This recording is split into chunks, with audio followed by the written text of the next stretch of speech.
everyone, and welcome back to the GeekWave. This is the low-budget show. It's the show so low. It has no budget. And because we have no budget, we're not going to be able to afford any of the toys we're going to be talking about today. That's right. We're kicking off week 2 of the Cowabunga Summer. This is the second episode of the GeekWave to be part of the Cowabunga Summer. It's also the week we're going to start rolling out the actual Ninja Turtle episodes of Movie Tales. It's going to be fun. Good week all around. A bunch of cool stuff to talk about. And we've done this type of episode a couple times before where I look at some of like the most expensive toys of a toy line. I looked at Barbie. I looked at Batman toys. Might as well talk about some Ninja Turtle stuff. Just because I think there's a lot of cool modern stuff that's kind of expensive now. This is a very marketable franchise and it's a very marketable property. So there's been like countless different iterations made that we can look at. That's always a fun thing to see. Before we even jump into that, though, we do have a bit of news to talk about. There is a couple of things that are kind of like, oh man, what a time we live in. Actually, I think all of these pieces of news are kind of just like very strange for the time we live in. There's one that I'm actually like, this is kind of cool. But everything else has me kind of worried and just like, yeah, this is what we do now, isn't it? So the first piece of news we're going to talk about today is we have a new trailer for Futurama. So Futurama, a show that has had probably 17,000 endings. They're back again. They went away for a bit, they came back, they went away again for a bit, they came back as DVDs, they went away for a bit, they're back on Comedy Central, they're back again on Hulu. 10 new episodes. They announced this a while back, and we talked about this a while back too, like the return of this show. But we have a trailer now. The season premieres July 24th, and I can wholeheartedly say I'm not excited about this. Oh man, did this trailer just do nothing for me? It's one of those things, it's kind of how I felt about like Clone High. When Clone High came back, I'm like, yeah, you could bring it back, but there's no logical reason to do that because I don't think you have anything truly interesting to say anymore. I still don't think they do. Clone High, I didn't love the return of that show. It was fine, but yeah, it had its issues. And I think just like making things too modern, just like in terms of like what we see for like comedy now, it just doesn't hold as much weight as things used to. And Futurama, this new revival, definitely feels to be headed in that direction. So we have a trailer to talk about. The trailer does feature some COVID-19 jokes. And look, okay, I understand why they're there. They were making this show kind of during COVID, so like, yeah, we want to talk about it then, but now that we're kind of not even like post-pandemic, but away from that being like a cultural touchstone, it doesn't feel like it holds up in any pace or any real reason. So it doesn't sound that interesting. And I feel like they're going to do like a whole thing like, we're back on Hulu. We were like bought by a major service and now we're like doing new stuff. And I just don't need to see that. I don't think it's that funny. And I hope it's good. You know, the trailer does give you classic characters. The voices still pretty much work for the characters. But to make like a primary episode dedicated to COVID-19, I feel like it's going to be like one of the weaker episodes of the show. Kind of like when they did like, you know, one about Barack Obama. Do you remember that episode of Futurama where it was like, we're doing a Barack Obama? Like, yeah, cool. I guess you could do that, but why do you want to? Weird thing to try to do. And I still don't think it fully worked. But hey, you did it. And that's more than some people can say. So cool. Futurama's back. It is kind of also like the only one of that era and that genre even. Of like those original kind of ones. Simpsons, Family Guy, American Dad, Bob's Burgers even. They're all still going strong. But Futurama is kind of in like that same category. But it has just died out and doesn't have itself finding its audience. So I wonder if this revival is just going to make them continue making the show. I know like a while back when they were announcing it, John DiMaggio was like, I'm not coming back till I get better pay. So if this is like 10 episodes and done, I wouldn't be surprised. And if it's 10 episodes of done, it's like, what did we really do? What was really the point of that? Sometimes it sounds like we're doing it for a real reason. More often than not, we're not doing it for a real reason. So that's going to be whatever. I don't know how it's going to go. I hope it goes well. I don't think it will. But hey, let's talk about something that's probably going to go great, because I guess the other day we had the announcement that the co-creator or the creator of Infinity Train is going to be developing an Among Us TV show. Fine. Yeah, I mean, it was bound to happen. I think this was always on the horizon for something like this. This was always going to happen. FNAF got a trailer the other day. It looked great. They're supposedly filming that Jason Momoa Minecraft movie soon. Of course, Among Us was coming next. It just had to be. It just had to be because it's popular. Kids like it. I guess there's something you could do there, but I don't know. Is it just going to be like a comedic animated version of like The Thing? I guess that's interesting, but I don't know if I want to see like those character designs running about, you know? And Infinity Train had like some deeper meaning behind it. I don't know what the deeper meaning of this Among Us movie is going to be, but cool. I don't fucking care. Like what are we doing, you know? I still think within our lifetime, well, within my lifetime for sure, I think in like the next 10 years, we're getting a live action Fortnite. I still think that's happening. I wouldn't be surprised if it existed sooner than later. I think after Minecraft blows up, because look, Super Mario Bros. The movie did phenomenal, and after the Minecraft movie releases and it becomes like a viable thing, all of these types of games and ideas are just going to become movies and concepts again, which is fine. Go ahead and do something with that. I don't know what there is to say though. Like, realistically, how much sustainability is there in an Among Us like TV show? Are we gonna have to like, do we learn the imposter in like episode 4 and we have like 5 episodes left to figure out what they're gonna do? Is that interesting to anybody? Does a kid care about that? I guess we'll have to wait and see, but I just can't imagine that's exciting for anybody. Maybe it is though. Maybe I'm completely off base and that's the thing that's going to like change the game, but I just don't imagine that being the case. And moving on to another piece of news that's kind of just like, hey, I don't know why we're doing this again. Why do we still keep trying to do this? We talked about it a couple months ago where the announcement that Jared Leto's Tron movie was still happening. They had the director from the Worst Pirates movie on board. Now we have a little bit more of casting information for this movie, okay? Evan Peters, I don't get the hype. I've never been a fan of his work. Fine. Put him in there. Cool. Then we have 2 other names that just make me go, oh, sweetie, don't. You cannot tell me this is going to be good. I don't know. The star of Past Lives, the breakout movie of the year, and arguably the best movie of the year, Greta Lee, the lead of that movie, has been cast as the lead in Tron 3.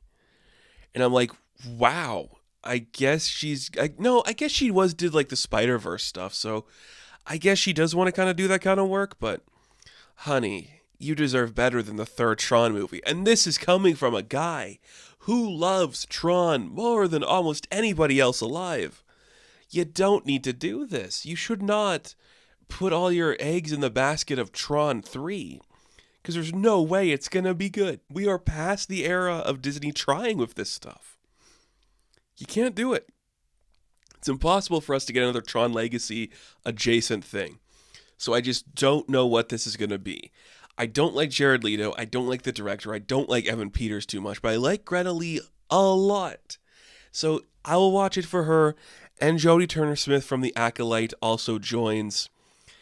And I just hope it's good. Now, we don't know enough about this film. Part of me thinks there's going to be like a bunch of like rewrites and stuff, but if we start filming while the WGA is still striking, I can't imagine it's going to be a good script, you know?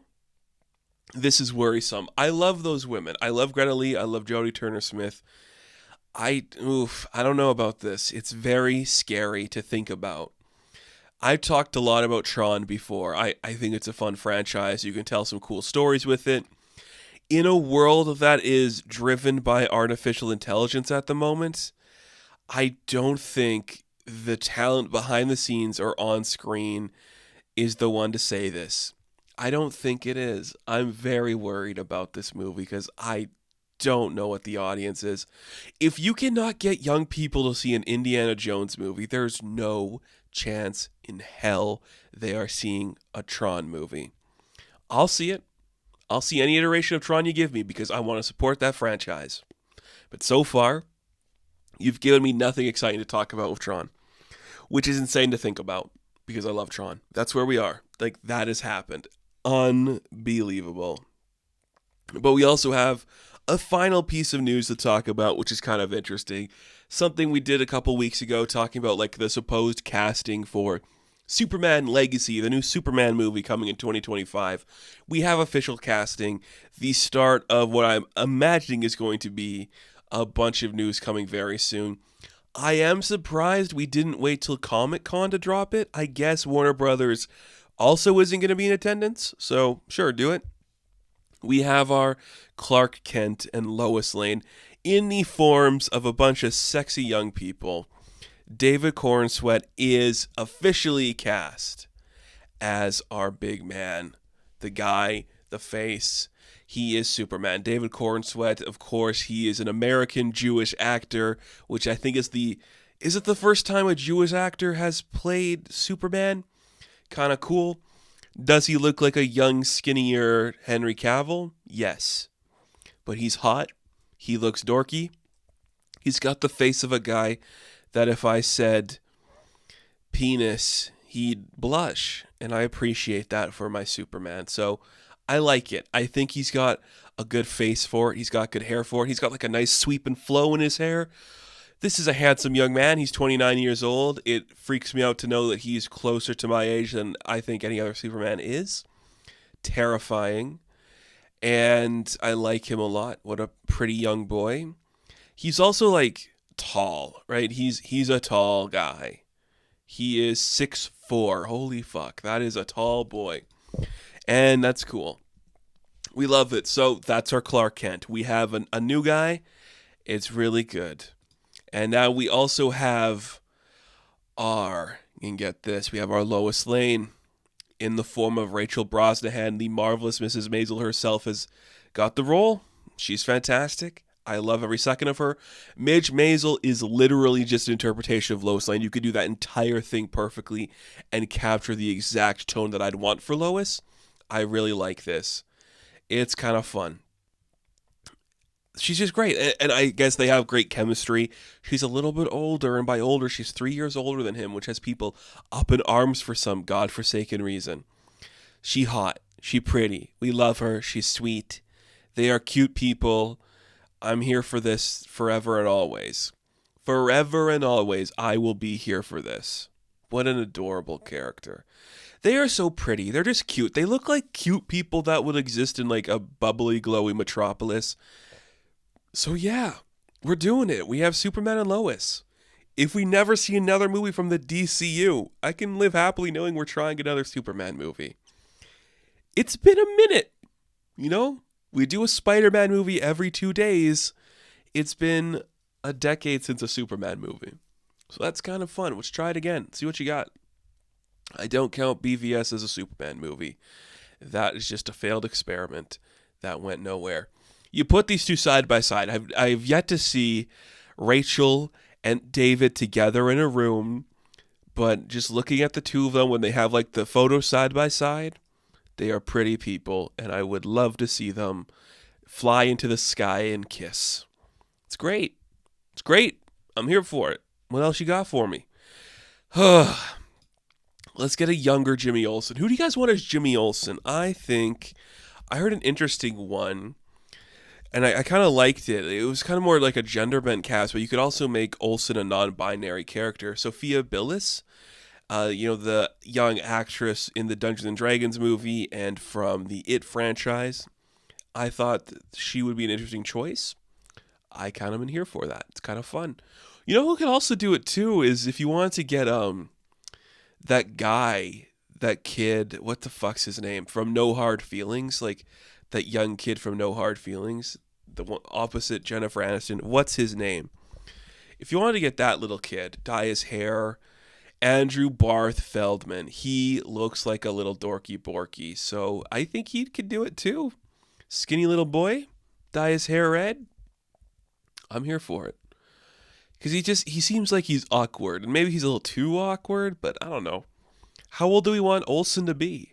If Superman's like 30, do we want Olsen to be 20? I guess that makes sense. That could work. And I guess it's like older than Damian. You know, I don't think Damian Wayne and Jimmy Olsen should be contemporaries. I don't think Jimmy Olsen should be, well, maybe he should be a contemporary with Dick Grayson, whatever that's going to look like. So if they're like 21, sure, I guess that's fine. But cool, David Cornsweet, Rachel Brosnahan, two hot people. I can't wait to see their hotness on screen. I love both of them. What else are we going to do with that movie? Kind of exciting, kind of worrisome at the same time. Not the place to get into that, though, because we have to sit back and talk about a little bit of Ninja Turtle toys right now. So let's do it. I really do like talking about this kind of stuff. I enjoy like the whole concept of toy collecting and toy hunting and just collectibles in general. I think there's a really cool community out there of just people who like exploring this stuff and looking at this type of thing. And in my opinion, Ninja Turtles is one of like those products and companies that is just like baked and steeped in like collectible nature and action figures and toy stuff, because their primary line and their primary directive, I think more than a lot of other companies, has always been targeted for younger people, like young boys, like, 10 to 12 years old. Because you look at some like the other collectibles of the time, and there's always like a Spider-Man toy for kids or Batman toys for kids, but Ninja Turtles is always aimed for younger in terms of like their actual like deeply marketed toys. I think that's awesome. Because of that, there are a bunch of stuff that is just talked about and revered that everybody wants. And that original, line from Playmates, still one of the most sought after toy lines ever. You cannot walk into a toy show. I go to a toy show every now and then. You're always going to find a booth selling old vintage toys from Playmates from this line. It's a popular line. People like it. I have a couple figures from the line. I'd love to do a deep dive. I know it's hard for me to do a full deep dive, and I haven't really like gotten to like the re-releases of some of that stuff. I might try to do it a little bit more now that we're seeing like the Mutant Mayhem toys hit store shelves, but I have a vintage Triceraton because that's like my favorite character design in Ninja Turtles world. I have a vintage Slash and Stockman and Mondo Gecko and Metalhead and Rat King. I don't have any of the turtles. I just have like the awkward villain characters and side characters like that. But I love these toys. I love this universe. Let's go into this. So I have a couple of lists I'm going to look at. One of them has 25. One of them has 15. We're going to start with the 15, and we're just going to talk about some toys for a bit. I will link to the site below if you want to like actually look at the list yourself, because I'm sure some of you will want to. Starting off with this list from Comic Book Resource, we have at number 15 the Movie Star Super Shredder from 1991, currently priced at $70. Pretty low on a list. It's not a lot of money. But I think, again, it's one of those ones that's kind of like at the end of that line. And I know a lot of people didn't like fully commit to like the movie-based figures from this era. I know now some people like seek them out and that kind of stuff. And Super Shredder, of course, is just like one of those important characters that people like. It looks great. Like the card back's great. And I think it's a fun one. And on that note, too, kind of going for $75, you have the original release of the Foot Soldier. Is that the original release here? I guess that one would be popular, too, because if it like came out in the like original-ish wave, right?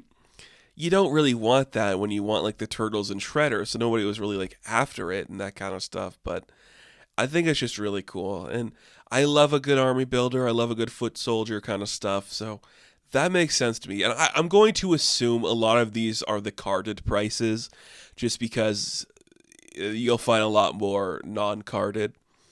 Now, It doesn't say in this list here, but I know like some of the original releases for the Turtles had like the softer heads. I don't know if that's the case for the Foot Soldier too, but that's kind of fun itself.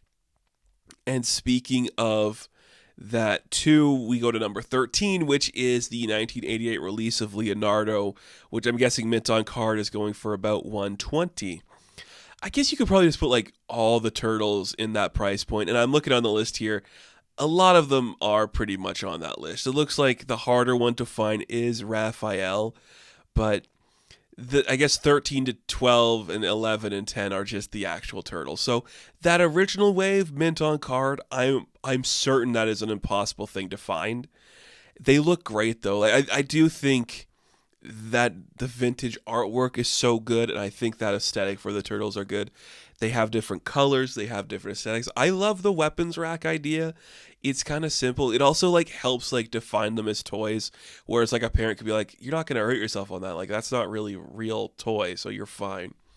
They just look great, and I would love to find like this actual set. You can find re-releases of these figures out now on store shelves, so if you were like desperately trying to find one of these, you can find it pretty easily.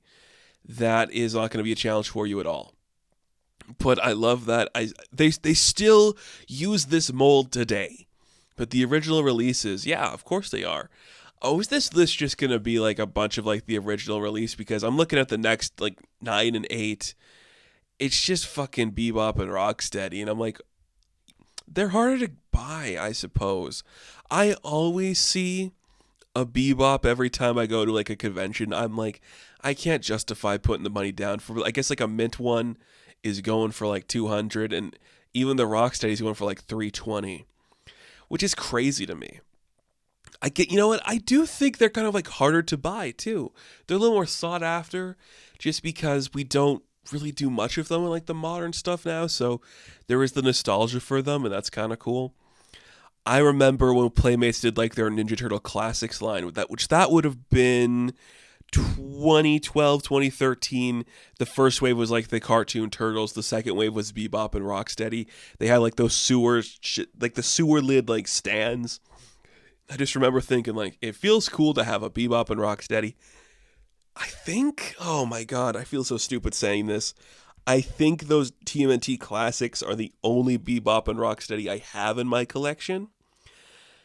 I might have the ones from Out of the Shadows, that really bad movie, but I don't think, I haven't been able to find the NECA ones anywhere, and I feel so bad that I can't get them.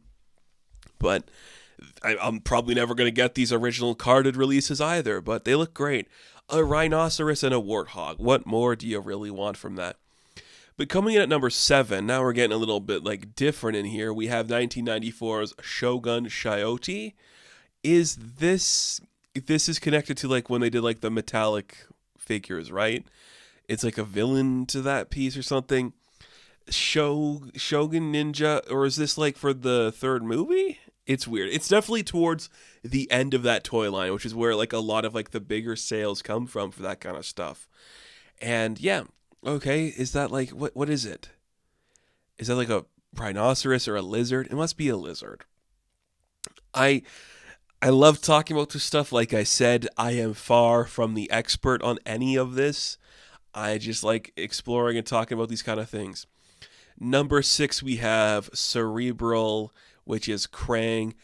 Okay, I don't know if you could put this one on the list. So this is a third-party figure, if I'm not mistaken. It's from First Gokin, and it's like, so a lot of overseas parties and third-party retailers will like, they'll change it up enough where you can like make it distinct from the actual character. We see that a lot of like Joker and Batman releases, or like Wolverine releases and that kind of stuff, and even John Wick and those kind of things. I remember when this one was coming out, I remember like some reviews for it, and I'm like, yeah, this is kind of cool. $400 is steep, and I just can't justify that. Like an imported, highly detailed figure that is just like a knockoff Krang. It is cool, and there is something about that, but I don't know. I don't know if that's like, I don't see, because it's not like an officially licensed piece from like the Ninja Turtle stuff, I don't know if I would include it on like the top tier of that kind of stuff, but I guess it works and it looks fine. But it's going for $400, so that's great. Congratulations. Working well.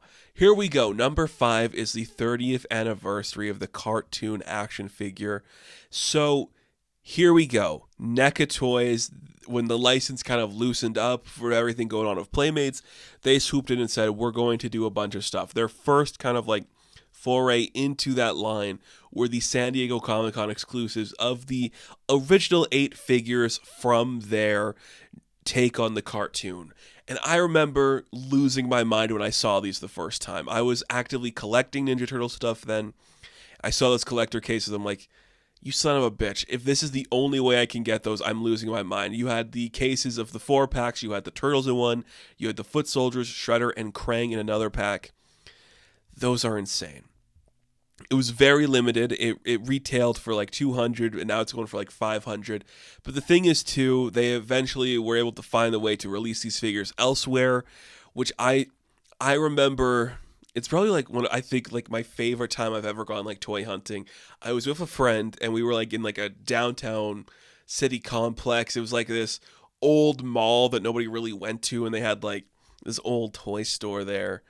And I was just like, okay, well, here you do your thing. I'm going to pop in here for a bit. And to my surprise, they had a bunch of new toys. I'm like, oh, shit. Okay, this place is bopping. I have not been able to find like that Silver Surfer before, so I think I'm going to pick that up. And then the guy was just stocking the releases of these figures. I'm like, oh, shit, dude, I'll buy the entire set. He's like, wow, we didn't even put them out yet. I'm like, I know, I'll buy them all. And I have been obsessed with that line since. It's hard to find in Canada for a reasonable price, like these NECA stuff, because a lot of it is through Target and a lot of it is like through specialty shops like GameStop and shit, and they jump the prices up high. But I love those original releases. It's such like a fond memory of collecting, and it's kind of cool to see them go that high. Okay, here we go. The 6 scale Bebop and Rocksteady. These, I remember these. So there was like the sideshow of their partnership with like 3-0, and it's kind of just essentially like, you know, big action figure, but it's like from the movie. So we're not going to dwell on it too much. It's the Bebop and Rocksteady from the Out of the Shadows movie. They look fine. Nobody bought them. They're not worth anything. Nobody wants them. Nobody wants them. They're hard to find because nobody wants them, so they're not worth talking about. Number 3 is Hotspot. This is a classic one from the original toy line. It was kind of closer towards the end of the line, 1993, and it was just like in one of those like those last waves where you had like Scratch the Cat, who we'll be talking about later, and you had Bebop and Rocksteady in like their robotic form, Sandstorm, Half Court, Mona Lisa. Those figures mattered. This is a firefighting Dalmatian. Bring them back in some form, I say. It's great. I love that kind of stuff. Those are the kind of things where like I have seen a Hotspot in the wild once, and I was with like a friend that we were at like I think we were at like a comic convention somewhere. And I was rummaging through like this bin of like loose toys, but they were like more prestigious like loose toys where you like want them. And I was just like looking through stuff. I'm like, okay, I don't really need that. I don't really need that. I'm like, oh shit, Hotspot. And I just pulled out this Dalmatian, right? This Dalmatian. My friend's like, what is that? I'm like, this is a sought after Ninja Turtle toy, and it's a really cool one. He's like, it looks like stupid shit. And I'm like, yeah, but it's selling for $300 here. And he's like, what the fuck? Why? I love that stuff. Number 2 for $2,000 mint on card is Scratch the Cat. Of course, you have a dog who is like a Dalmatian, and he's like fighting the fires. What if the jailbird was a cat? You know, it's great. This one is sought after by everybody. It's the grail piece, I think, for this line. It's like the one that a lot of people want the most. And it's really cool, and you hardly see it. And when you see it, you're like, damn, that thing's the best. Because it's so weird, like the ones towards the end of the line are almost like harder to get, because the kids that bought the original line, they grew up and they didn't want to get them anymore. So they were never really like sold that much for everybody. It's very fascinating how that worked. but it's great. Scratch the Cat, a great design. And number one on this list for $3,000 is Undercover Raph. Okay. I mean, it's fine. I've never been like for the undercover stuff. It's never been like my aesthetic or whatever, but that's kind of cool. I do think that's kind of interesting. So that's a good list. A lot of cool toys in there. A lot of fun stuff to talk about. But I also found this list from thegamer.com, which is the 25 rarest Teenage Mutant Ninja Turtle toys and what they're worth. So I thought, you know what? What the hell? Let's talk about that stuff too, because maybe there's something interesting to talk about in there. Probably. Who doesn't like talking about toys?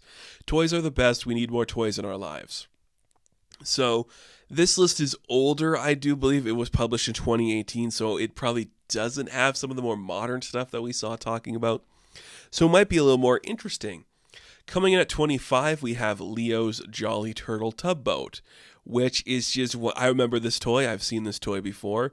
It's just one of the vehicles, and it looks stupid. The Bodacious Bubbly Bath Boat. What if there was a tub, and you put a toy in it, and it could shoot lasers and stuff? It looks fun. It's going for like $203. That's insane. I think it'd be a really cool piece to have, though. Coming in at 24, we have Toon Turtles Burn. Toon Burn. Is his name Burn? I always forgot. The goofball from Channel 6. It's great. And Toon Turtles were just like, what if they were smoother, had bigger smiles, and we tried to do like the Tiny Toons thing where we make them younger and sillier, and younger kids are going to want them now. That's what that was.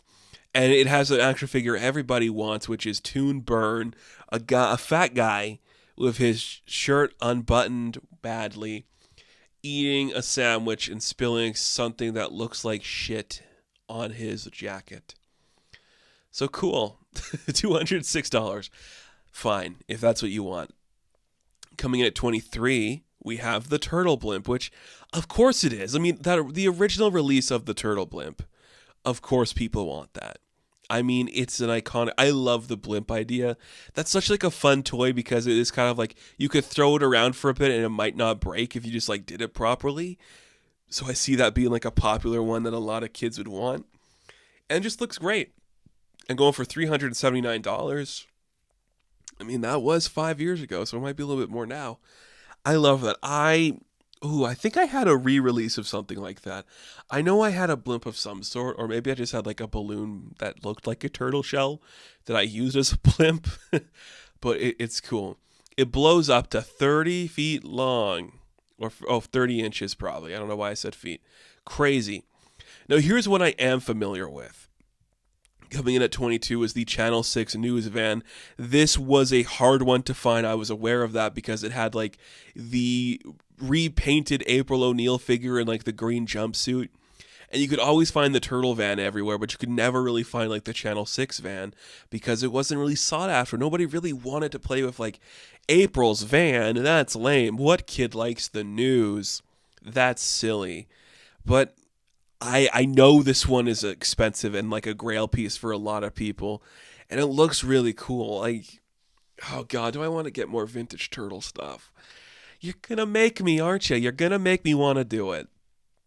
I just know it. I know you're gonna try to do that to me. But $400, pretty cool. I like that a lot. Coming in at 21, we have a Michelangelo cookie jar.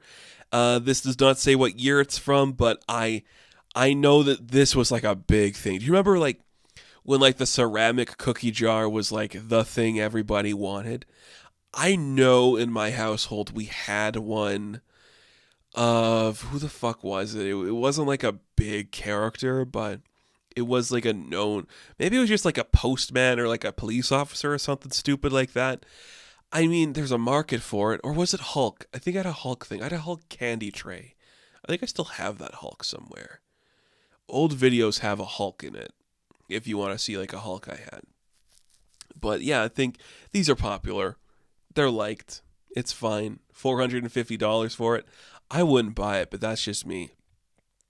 Number 20 is the Genghis Frog 10 belt variant. Of course. Why not, you know? This was like a thing a lot of those toys did back in the day, like a re-release or like another like set or wave that's like distributed at like a different time or in a different location. They would just have like a slight variation where like, oh, when we marketed like in North America or in South America, we had to change like a color on it. It's just something small like that. It happens all the time in Masters of the Universe. It happened all the time in Ninja Turtles and Transformers and stuff like that. And a tan belt for Genghis Frog. That's pretty sick, I gotta say. You always see a Genghis Frog everywhere. I never see one with the belt. So you're never gonna know which one you're getting. But I think that's really cool. $500 for that guy, that makes sense. For $500 as well as number 19, the vintage Splinter, which is just like, yeah, we kind of talked about like all the other turtles when we talked about like the last list. Yeah, this makes sense. Splinter, an iconic character. It's like the cloth goods Splinter 2. Pretty fun. Here's a modern thing for some reason at number 18, the Bear Brick Michelangelo for $514. It's just like that stupid aesthetic where it's like, how big is this thing? It doesn't say how tall it is, but it's like a small figure. It's got like a bear head, but painted like Michelangelo. Cool. Don't know why anybody would want that. Number 17, the Pizza Thrower Turtle Assault Vehicle for $530. I had the 2003 version of this. They made one kind of similar to that. It shot sewer lids, if I'm not mistaken, and that's really cool, and we like it a lot. So it's an iconic thing for a turtle toy to have a guy sitting on a top, and it can rotate 360 and shoot either sewers or pizza or whatever. It's possible. Coming in at number 16 is the 2017 San Diego Comic-Con exclusive box set. We just talked about this. Still looks great. Still awesome. I can't believe we're like hundreds of figures deep into that line now. Number 15 is the Vintage Shredder. Again, we kind of talked about like every other like original release from that line. What I love about the original Shredder, though, is that it doesn't make any sense what his aesthetic is. Like, he's shirtless and he's got like pants up to his waist, and it's so stupid, and I love it, and I want somebody to make this like the official look for Shredder and something, because it's so stupid and dumb. But it's cool. He was also like stuck in that really bad pose, which I never really understood. Coming in at 14 for $600 is the Teenage Mutant Ninja Turtles 2, the arcade game for the NES. We could do an entire episode about video game stuff. I'm not the expert. I'm not the video game guy. I don't know it at all. But I guess that's cool. The only Ninja Turtle game I actively played is the 2003 one, if you could tell what era I'm from, which is the Battle Nexus one, and Warriors Unleashed or something like that. I can't remember, but here we go. Number 13, Shogun Shiote. We talked about him too. I'm seeing now that he is probably like a dinosaur or lizard, so that's kind of fun. Number 12 is the Chef Boyardee Shredder, which I'm going to guess is just if you ordered, the mail order campaign, where if you wanted like a Shredder, you could like send in stuff to get it, and you just get like a repaint of the Super Shredder. Which I think NECA, when they did like their Super Shredder re-release, also did like this color variation for him, which is awesome. I love when like the vintage crappy toys just get like repaint stuff that's like modernized, and it's kind of cool. $630 if you find one in the wild, though. I don't know. It's kind of crazy. Vintage soft head Michelangelo. We did talk about this one for almost $700. That's crazy. I guess the undercover toys are going for a lot too, because I'm seeing here we have the undercover Donatello going for $707. We talked about Raph in the last one. Cool. It's fun. I love it. I love that stupid thing.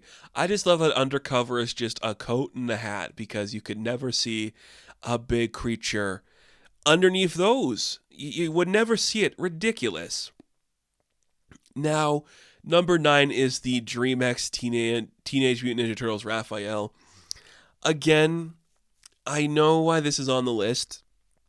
These are really cool. They're like 1/6 scale figures, and they're highly posable, highly detailed. They're just that they're made very recent, and they just sell for like that price, and that's what the price they're made for. So I don't know if it's like expensive or it's just like, yeah, it's a highly detailed figure. You know what you're paying for with that, and that's kind of cool. I do like those. Like, the biggest regret of my life is passing on those when they first came out because I really fucking wanted them.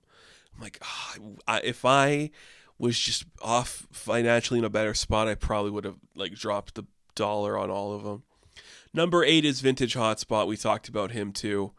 Cool figure still. Number 7 is the Next Mutations Dawn's Camo Hydro Skimmer. Here we go. An era of Ninja Turtles nobody wants to talk about anymore is the Next Mutation era, where everybody had the worst bandanas, the worst effects, and we introduced Venus de Milo. And it's cool. Is it? Is it cool? I don't know. It's fun. This figure looks stupid. It's just like a camo painted Donatello, and he's got like a weird like toy. It looks like definitely probably like a repaint of a Hydro Skimmer from another line. But if you find it boxed, it goes for like $1,000. Should we do a video talking about the Next Mutation? Because I have seen all of that show. I didn't put on like the docket to talk about, but maybe we will talk about it. What a strange thing. There's Scratch going for $1,300. Could you imagine like taking if you went back in time and you bought like one Scratch toy like off the shelf and you came back to the present and it was like worth a prestigious amount of money because it was in mint condition? That'd be crazy. Speaking of Next Mutation, we're headed back there with the Leo's Katana Sword, which goes for $1,500. So you're just kind of paying for the box at this point because it's just like a toy sword and a thing, you know? I guess nobody wanted the Next Mutation stuff, so they didn't like sell it a bunch. And I get that. I really do get that. And I guess it's fun. So that's cool. Is this is this one of the ones that like vibrated and it did stuff? Because I'm looking at, once again, a toy from the Next Mutation line. This sword could get you back pretty easily. Luckily, the eBay description calls it one of the relaxers tmnt toys ever made. This is a terribly written website. I didn't say it in the past one, but when we talked about like Dawn's Hydro Skimmer, they mixed up a bunch of words in the description, but crazy. It looks like it'd be like remote controlled, or like have batteries in it, so maybe it's gonna help a kid learn something about themselves. I don't know. Number 4, Vintage Krang Android Body. Hell yeah, because that was like considered like a vehicle at the time because it was big. Because like the original like release of Krang was like the weird one that NECA did too. So this is just like, yeah, here's the body. Body's awesome. I love the body. $1,600 for that piece of shit. Fuck yeah, I'm here for it. I'm here for it all day. Number 3 is the Sewer Play Set. The original one. This looks like the original one, going for $1,600. Cool. I mean, they've made so many sewer play sets, and I've had a couple of them. Did I have one of the vintage releases? Probably not, but I've had sewer play sets from a bunch of different eras, and I can't wait to get the Mutant Mayhem one because it looks really cool. This is just great. I mean, the original artwork for this stuff was just so good and so prestigious, and we really don't do it like that anymore. It just doesn't look that interesting. But it's great, you know, original artwork with like the figures on them, but it's cool. And it's like a small playset too, so it wasn't like one of the big expansive ones that we'd see later on for the entire thing. Here we go, the original Technodrome going for $3,000. If I was a boy at that era, I would lose my shit at the Technodrome. That is like one of those pieces that every time I see it, I'm like, I would spend any amount of money to get that. It looks incredible. I love the Technodrome just as a concept, a big dome with treads with an eyeball. That's so cool and sick, and it makes me smile and it makes me laugh, and I just love looking at it. Incredibly fun. I don't know. I kind of just want it. And for $3,000, I mean, it's an important piece of Ninja Turtle history, so I do get that. I think it's very believable that it would be that. Very cool. Ah, it's really sick. That's a cool toy. Like, again, vehicles are, they're not like they're forgotten now in like play sets and stuff for kids, but those kids are always on the damn phone, so we don't really make vehicles like this anymore. You know, it's kind of sucky. And coming in at number one, okay, article, I guess I'll allow it. We have the original 1989 TMNT Konami arcade cabinet going for $3,300. Sure, if you want, but it's like there's been like a re-release of all of these, so I don't know if it's that special anymore. But if you find like an original arcade cabinet, of course it's going to be a lot of fucking money. Like, what are you expecting? I don't know.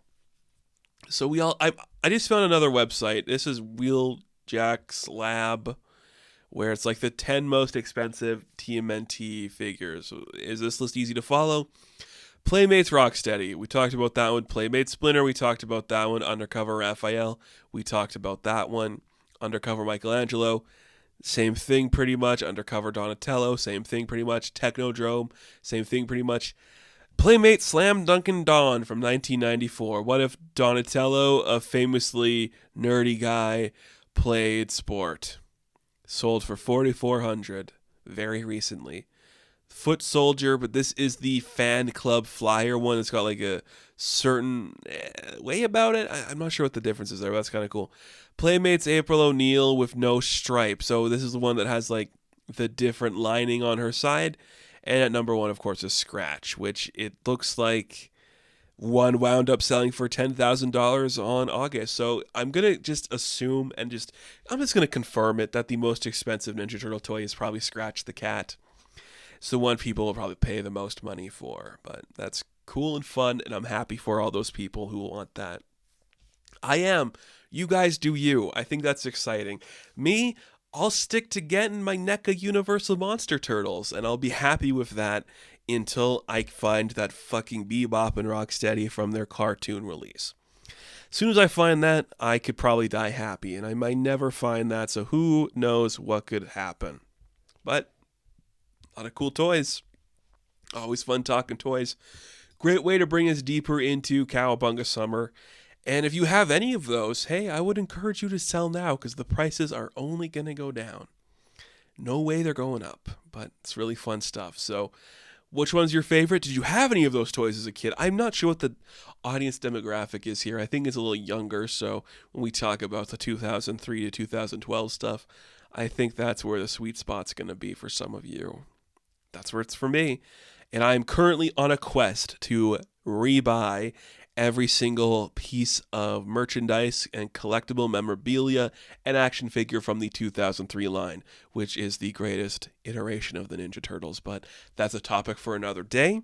Until then, thank you all for watching this review. Be sure to like and subscribe to the channel. As always, you can check me out on Instagram, TikTok, and Twitter. And as always, I will catch you in the next one. Have fun. Stay safe. Cowabunga, dudes. Good luck.